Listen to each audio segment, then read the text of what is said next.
Giza, Egypt.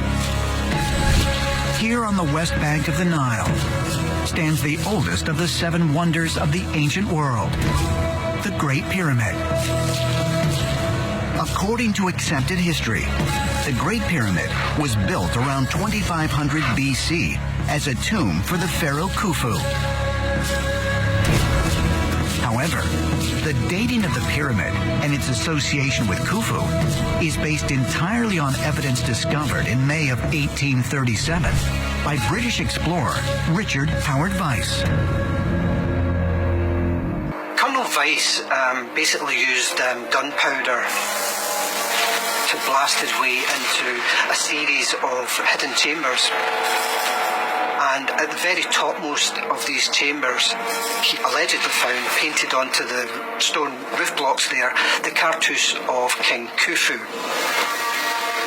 Egyptologists were then able to attribute the Great Pyramid to Khufu and the construction date of 2500 BC, because that's when they believe Khufu reigned. Since stone cannot be carbon dated, and no other inscriptions, except for the pharaoh's official monogram, were found on the pyramid, this date has stood relatively unchallenged.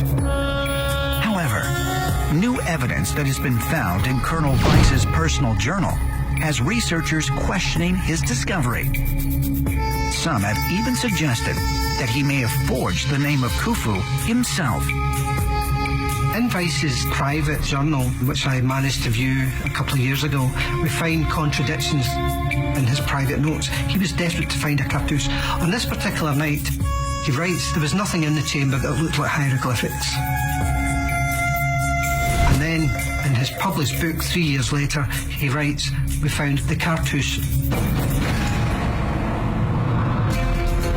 After the contradicting evidence was exposed, in 2014, 2 University of Dresden archaeology students smuggled a sample of the paint used in the King Khufu markings and had it analyzed by a German laboratory.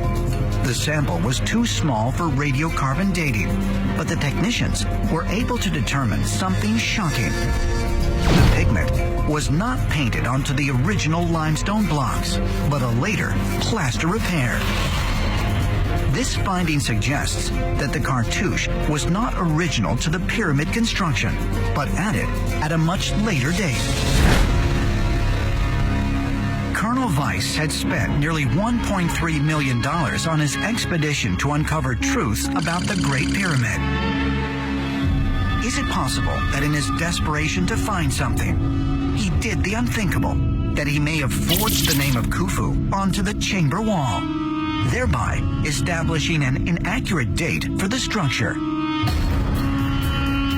Interestingly, this is not the only evidence contradicting the dating of the pyramid and the entire Giza complex. A 7th century BC text, known as the Inventory Stela, unearthed by archaeologists in 1858, details repairs made by Pharaoh Khufu, including work on the Sphinx. The Inventory Stela begs the question, how, if Khufu was repairing the Sphinx, which was supposedly constructed by his son, how could he be doing that? That would suggest that the Sphinx itself was already ancient at the time of Khufu. Could the dating of the entire Giza site be wrong?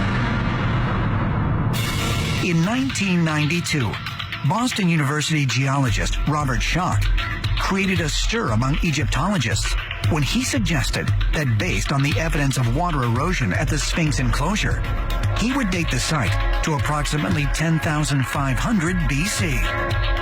Immediately, without even seeing my evidence, they start going, it doesn't go back that far. I was talking about real evidence, real science, which they simply did not want to hear because it did not fit their preconceptions. Like the Sphinx, is it possible that the Great Pyramid is also far older than Egyptologists are willing to admit?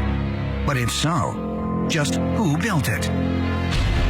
According to Arabian writers, Ibrahim al-Maqritu, the Great Pyramid was not constructed by Khufu, The Great Pyramid was constructed long before the Great Flood by a king with the name of SAURID.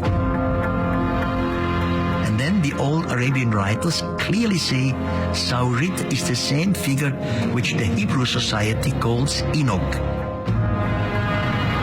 Enoch was taken up into the heavens by the Archangel Michael. He was told by the angels of a coming cataclysm. And he was instructed to build the Great Pyramid as a repository for the knowledge that he not only learned in heaven, but all the earthly knowledge as well. Perhaps these were otherworldly beings, described as angels. Maybe everything we know about Egyptology is wrong, and we have to go back and open up our imagination to the possibility that there's another explanation that in fact involves the assistance of extraterrestrials in the creation of the Great Pyramid. In November 2015, researchers at Giza scanned the Great Pyramid using thermal cameras and found two anomalous areas. They submitted a request to the Department of Antiquities to do a more formal investigation in hopes of locating what they believe might be hidden chambers. As scientists continue to discover new finds at the site, might they stumble upon the evidence that supports the ancient accounts? After all, this has happened before, with the unearthing of a once mythical land.